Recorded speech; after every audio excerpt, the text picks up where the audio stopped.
Good morning, 11th standard. Today we are going to come up with another one video and which is based on the conformation of alkanes. Actually, conformation is also a type of a stereoisomerism.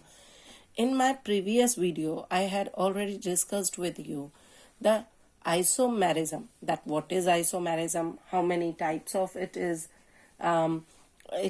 structural isomerism, various categories or classifications of structural isomerism, that is chain isomerism, position isomerism, functional isomerism, metamerism, tautomerism, ये सब हमने discuss किया था. और इसके साथ साथ we also discuss stereo isomerism, another one type of isomerism.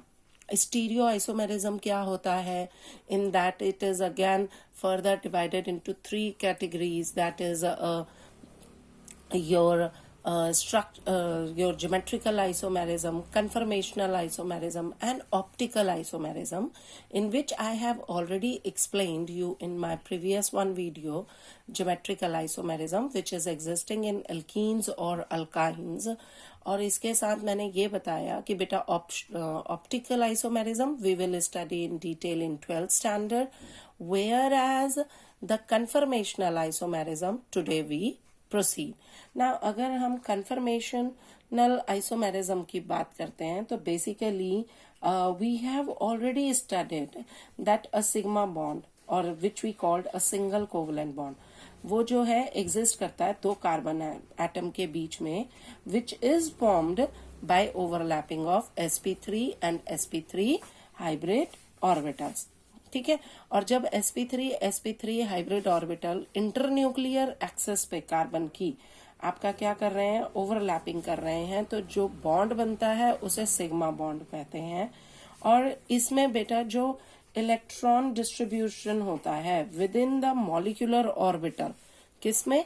With in the molecular orbital, वो कैसा फॉर्म्ड होता है? सिलेंड्रिकल, ध्यान से सुनिएगा, सिलेंड्रिकली सिमेट्रिकल होता है अलोंग द इंटरन्यूक्लियर एक्सिस. जैसा कि ये दिखा रही हूं मैं, ये देखो हमारी सिलेंड्रिकल सिमेट्रिकल मॉलिक्यूलर ऑर्बिटल बनी और किसके ऊपर बन गई है? इंटरन्यूक्लियर एक्सिस के ऊपर बन गई है, सिमेट्रिकल न्यूक्लियर एक्सिस. ठीक है.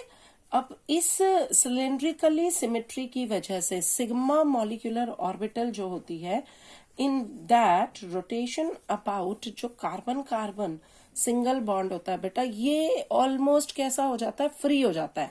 मतलब कि जैसे ये देखो, अगर एक ये मेरी बात सुनिए, ये मेरी कार्बन है, ये मेरा कार्बन कार्बन का बॉन्ड है, देयर इज वन कार्बन, एक कार्बन यहाँ पर है सिग्मा बॉन्ड के और एक कार्बन यहाँ पर है.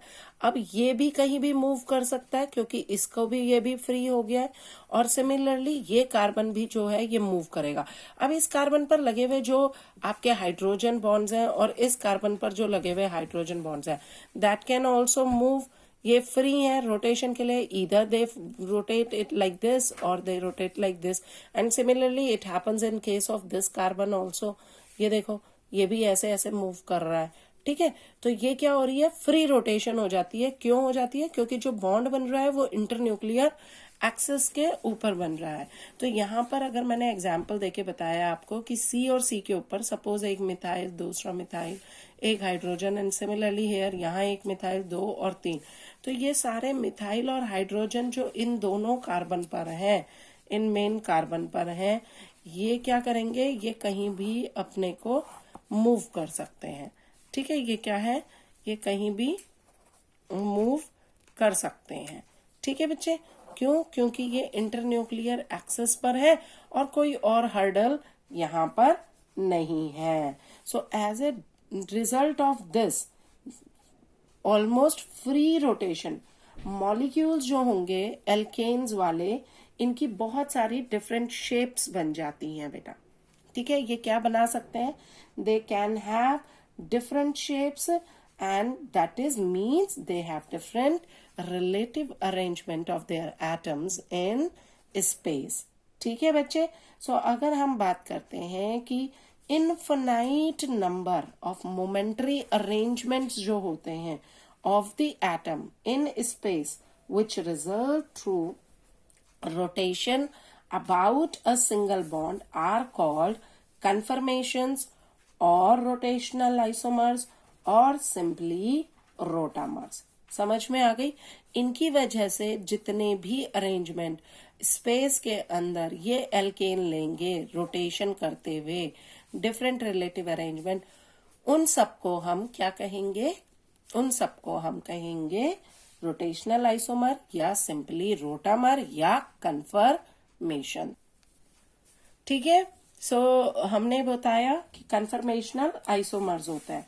अब बात करते हैं जैसे conformations of ethane. Now as you can see ethane का फॉर्मूला क्या होता है? CH3 सिंगल बॉन्ड CH3, या हम इसे ऐसे दिखा सकते हैं C, इस पे 3 हाइड्रोजन है नॉन बॉन्डेड जो कि इस कार्बन के साथ नॉन बॉन्डेड है, और ये 3 हाइड्रोजन नॉन बॉन्डेड है इस कार्बन के साथ। ठीक है, तो अगर हम बात कर रहे हैं कि इथेन मॉलिक्यूल में, तो देयर आर 2 कार्बन एटम्स है जो कि सिंगल कोवलेंट बॉन्ड से क्या है कनेक्टेड हो रखे हैं, और जैसे कि हम सिग्मा बॉन्ड भी कह सकते हैं, सिग्मा बॉन्ड से हो रखे हैं, जबकि बाकी के जो हाइड्रोजन हैं आपके वो सिंगल सिंगल या ईच कार्बन एटम के साथ क्या कर रहे हैं? बॉन्डेड है अपना।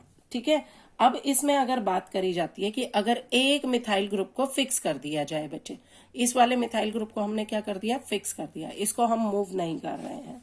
ओके, ये वाला मिथाइल ग्रुप जो है ये मैंने क्या कर दिया? ये फिक्स कर दिया। ठीक, अब इसमें जो लगे हुए 3 हाइड्रोजन एटम है, 1 2 3, ये क्या करते रहेंगे? ये अगर ये 3 हाइड्रोजन एटम ऐसे ऐसे ऐसे मूव कर रहे हैं तो कॉरस्पॉन्डिंग विद रिस्पेक्ट टू इसकी पोजीशंस क्या हो रही हैं? मूव कर रही हैं। ठीक है, तो ऐसे में क्या आएगा? लार्ज मोमेंट्री अरेंजमेंट्स आ जाएंगे, बहुत सारे डिफरेंट अरेंजमेंट्स आएंगे जब हम एक मिथाइल ग्रुप को इथेन मॉलिक्यूल के क्या कर रहे हैं? फिक्स कर रहे हैं, और दूसरे को रोटेट करा रहे हैं कार्बन कार्बन बॉन्ड के थ्रू। तो large number of momentary arrangement hydrogen atom on one carbon atom with respect to the other, इसके रिस्पेक्ट में इनकी जो बहुत सारी डिफरेंट अरेंजमेंट्स आएंगी। ठीक है, और उन्हें हम क्या कहेंगे? कन्फर्मेशंस कहेंगे। इन सारी इनफिनाइट अरेंजमेंट्स में से हम 2 एक्सट्रीम कंडीशंस जो होती हैं, 2 एक्सट्रीम कन्फर्मेशंस को चूज करते हैं, उन्हें हम बोलते हैं स्टैगर्ड एंड एक्लिप्स्ड। क्या बोलते हैं? Staggered and eclipsed. बच्चे स्टैगर्ड वो कन्फर्मेशन है जिसके अंदर आपका जो हाइड्रोजन एटम्स हैं वो दोनों कार्बन के hydrogen atoms are as far apart as possible, जितना दूर हो सकते हैं वो उतना दूर होते हैं। जबकि एक्लिप्स्ड वो कन्फर्मेशन है जिसमें कि ये जितना एक कार्बन के ऊपर दूसरे कार्बन के हाइड्रोजन जो हैं जितना पास आ सकते हैं, क्लोजर आ सकते हैं, वो उतना क्लोजर आते हैं। Whereas the third stage is skew conformation which is the intermediate in between staggered and eclipsed. इसे गॉची भी कहते हैं। ठीक है, और ये जो है ये थर्ड कन्फर्मेशन आती है आपकी। फाइन, इन कन्फर्मेशंस को शो करने के लिए हमारा बेटा 2D रिप्रेजेंटेशन दी गई थी। हमें मालूम है कि ये रिप्रेजेंटेशन ऑब्वियस कन्फर्मेशन हो रही है तो 3D में हो रही होगी, बट फिशर ने सबसे पहले ये प्रोजेक्शन दिया था 2D सरफेस में इनको रिप्रेजेंट करने के लिए। लेकिन इस प्रोजेक्शन की बहुत बड़ी ड्रॉबैक थी कि जो मॉलिक्यूल बिल्कुल ही अनफेवरेबल एक्लिप्स्ड कन्फर्मेशन में ही था, दूसरी कन्फर्मेशन में ये आ ही नहीं पा रहा था या उन्होंने दिखाया नहीं था। तो फॉर दैट इस ड्रॉबैक को ओवरकम करने के लिए जो है उन्होंने क्या किया, अगेन 2 और मेथड्स आए and that is sawhorse formula and Newman projection formula. क्या क्या? Sawhorse formula and Newman projection formula. तो उनके थ्रू इनको दिखाया गया। Sawhorse formula is a very simple method of representing 3D formula on paper. उन्होंने क्या किया कि मॉलिक्यूल जो था that is viewed slightly from above and from the right and projected on the paper. Bond जो था in between two carbon atom is drawn diagonally as you can see here. ये बेटा फिगर में देखिए, ये सॉहर्स की थी, ठीक है, is diagonally and is slightly elongated for clarity. Okay. Lower left hand carbon, ये वाला जो है lower left hand carbon is considered to be toward the front and the upper right hand carbon toward the back. Fine. तो staggered और eclipsed के लिए ये conformations दिखाई थी सॉहर्स ने। अब आप इसमें देखिए बेटा, ये वाला मिथाइल ग्रुप तो क्या है, फिक्स्ड है दोनों में ही। ये वाले क्या कर रहे हैं, इस मिथाइल ग्रुप में हाइड्रोजन मूवमेंट दिखा रहे हैं, रोटेशन दिखा रहे हैं। तो यू कैन सी हियर एक्लिप्स्ड में जितना पास हाइड्रोजन आ सकते हैं एक दूसरे के वो आ गए, और स्टैगर्ड में जितना दूर कन्फर्मेशन में हाइड्रोजन एक दूसरे से जा सकते थे वो चले गए। जैसे यहाँ एक हाइड्रोजन, दूसरा बिल्कुल फार अपार्ट हो गया।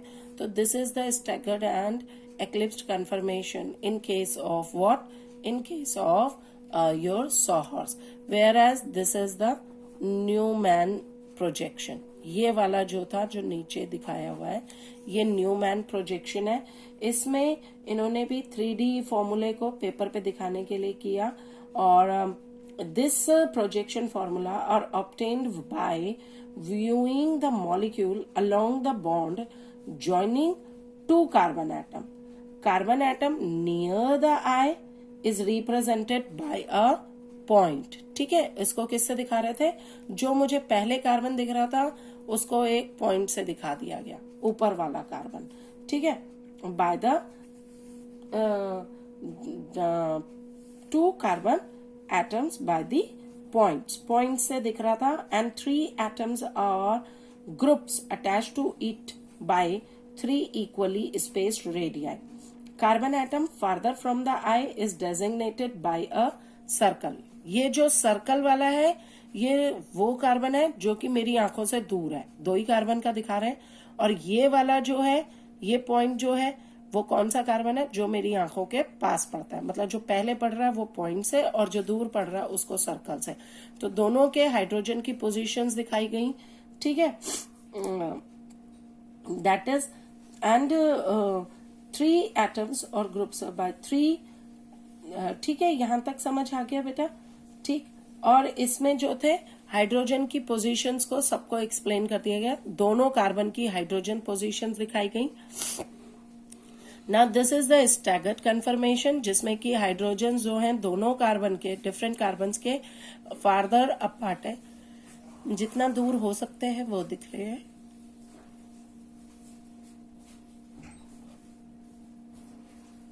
इसके अंदर जो है एक्लिप्स्ड, जितना दोनों कार्बन के हाइड्रोजन पास आ सकते थे वो है. So this is the eclipsed conformation. और ये थी middle conformation, middle in between staggered and eclipsed, कि जितना मिड में आपके हाइड्रोजन की पोजीशंस, दोनों कार्बन के हाइड्रोजन की पोजीशंस आ सकती है, ये वो है. So this is nothing but this is the representation of conformations of ethane through sawhorse and Newman. ठीक है, अब आ जाते हैं बच्चे हम रिलेटिव स्टेबिलिटी पे, कि relative stability of staggered and eclipsed conformations of ethane. ठीक है, अगर मैं बात करती हूँ स्टैगर्ड कन्फर्मेशन की, तो मैंने ये वो कहा कि स्टैगर्ड कन्फर्मेशन में any 2 hydrogen atoms they on adjacent carbon are as far apart as possible. यही था. whereas eclipsed confirmation any 2 hydrogen atoms on adjacent carbon are as near as possible. ठीक है, जितना पास हो सकते हैं 2 कार्बन एटम के हाइड्रोजन एटम्स, जब वो जितना पास आ सकते हैं उतना आ जाए रोटेशन में, उसे हम एक्लिप्स्ड कन्फर्मेशन कहेंगे. जितना दूर जा सकते हैं एक दूसरे से उतना दूर चले जाएं तो वो स्टैगर्ड कन्फर्मेशन होगी. So in staggered conformation basically each of the hydrogen atom on front carbon lies exactly in between each of the hydrogen atom on back carbon. ये मैंने अभी फिगर से भी बताया था. Whereas in this conformation we can say कि any two hydrogen atom on adjacent carbon are as far apart as possible, and internuclear hydrogen to hydrogen distance जो होता है बेटा वो 3.1 एंगस्ट्रॉम टू या 310 पिकोमीटर होता है. As a result repulsion between electron clouds of sigma bonds of two non-bonded hydrogen atom is minimum. ठीक है, ये क्या हो जाता है? मिनिमम हो जाता है. ध्यान से सुनिएगा, जबकि अगर मैं एक्लिप्स्ड कन्फर्मेशन की बात करती हूँ, किसकी बात कर रही हूँ? एक्लिप्स्ड कन्फर्मेशन की. तो नॉन बॉन्डेड हाइड्रोजन एटम्स जो होते हैं are quite close to the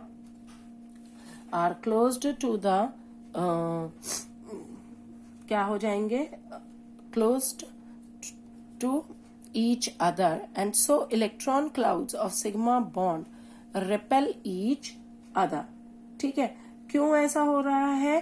क्योंकि each of the hydrogen atom on the back carbon lies exactly behind each of hydrogen atom on the front carbon, and due to which electron cloud of sigma bond of two non-bonded hydrogen atoms repel each other. ठीक है, वो क्या करेगा? एक दूसरे को repulsion देगा, which raises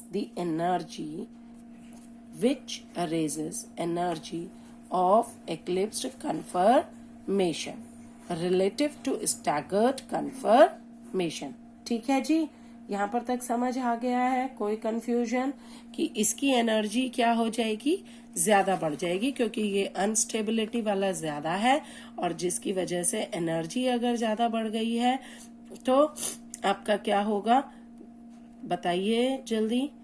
obviously बेटा, this repulsion या this repulsive interaction between electron clouds which affect stability of conformation is called torsional strain. इसे क्या टर्म का नाम दिया गया है? टॉर्जनल स्ट्रेन बोला गया है. ठीक है, सो हम ये कह सकते हैं the magnitude of torsional strain, which depends upon the angle of rotation about carbon-carbon bond, is also called torsional angle or dihedral angle. Please याद रखिएगा, इसको टॉर्जनल एंगल या डाईहेड्रल एंगल भी कहते हैं. इससे हमें यह पता चला कि स्टैगर्ड कन्फर्मेशन जो होती हैं that has minimum torsional strain, और एक्लिप्स्ड कन्फर्मेशन जो होती हैं वो मैक्सिमम टॉर्जनल स्ट्रेन लेती हैं.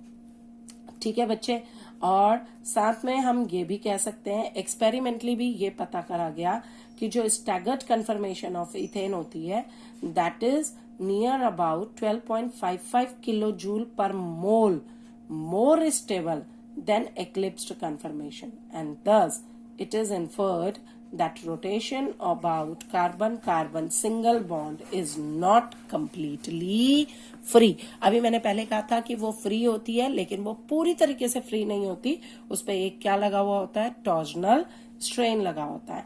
And this energy difference of 12.55 kilo joule per mole between जो staggered conformation and eclipsed conformation है उसे हम क्या कहेंगे? Energy barrier to rotation about carbon carbon single bond in ethane. This energy barrier basically is not large enough to prevent rotation. ठीक है, but yes we can say कि थोड़ा बहुत एनर्जी बैरियर इनमें भी होता है, and that's why we can say कि ये कन्फर्मेशंस क्या होती हैं? These are readily interconvertible, or as a result, it is not possible to separate two conformations of ethane. But most of ethane molecule exist in staggered conformation due to its minimum energy and maximum stability. ध्यान रहेगा बच्चा. तो इसका मतलब which is more stable in eclipsed or staggered conformation. So we can say staggered conformation is more stable because of its minimum energy. ठीक है बच्चे. तो यहाँ हमारा कन्फर्मेशंस खत्म हुआ. Thank you. नेक्स्ट वीडियो में हम अब fundamental concepts of mechanism chemical organic reactions लेके आएंगे. Thank you.